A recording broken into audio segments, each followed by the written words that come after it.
আমি নেত্রকোনা থেকে এসেছি। আমি এখানে আইডলে এসেছি যে আমার অনেক স্বপ্ন। তাছাড়া আমি রান্না করতে পারি, নুডলস রান্না করতে খুবই পছন্দ করি। পাশাপাশি আমি পার্লারের কিছু কাজ জানি। তাছাড়া হস্তশিল্পে যেমন সুতশিল্পের কাজও জানি। তাছাড়া আমার অনেক স্বপ্ন, ছোটো থেকে আমার খুব স্বপ্ন যে আমি বাংলাদেশে আইডলের মতো একজন কিছু হব, যে সারা বাংলাদেশের মানুষ আমাকে চিনতে পারে। কে আছে? আসসালামু আলাইকুম। ওয়ালাইকুম সালাম। তোমার নামটা কি? আমার নাম দেলোয়ার হোসেন। কি করো? গান করো? হ্যাঁ, গান করি, নাচ পারি, ও, নাচও পারো? ছবি আঁকতে পারি, উপস্থাপনা করতে পারি, কবিতা আবৃত্তি পারি, পার্লারের কাজ পারি, হস্তশিল্পের কাজ পারি, সুশিল্পের কাজ পারি। আজকে কোনটা করতে এসেছেন? আসলে আমি মূলত নাচ এবং গান দুটোটাই মানে একসাথে। হ্যাঁ নিয়ে আসছি।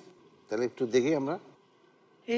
লাবণ্য পূর্ণ প্রাণে প্রাণে সহে আনন্দ বসন্ত সমাগমে বিকশিত স্নিগ্ধ কুসুম হে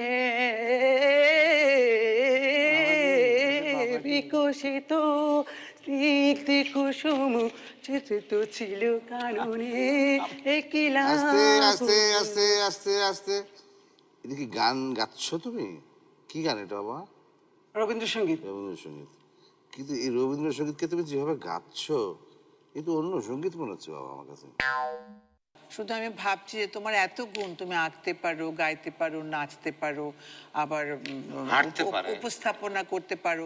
সুতরাং আমাদের এই মঞ্চটা তোমার জন্য একটু ছোট বাবা, আর একটু বড় তোমার পরিসরের, তুমি যে স্ট্যান্ডার্ডের, তো আমার যেটা মনে হচ্ছে তোমার, আমরাই একটু আমাদের মঞ্চটা একটু তোমার জন্য ছোট হয়ে যাচ্ছে।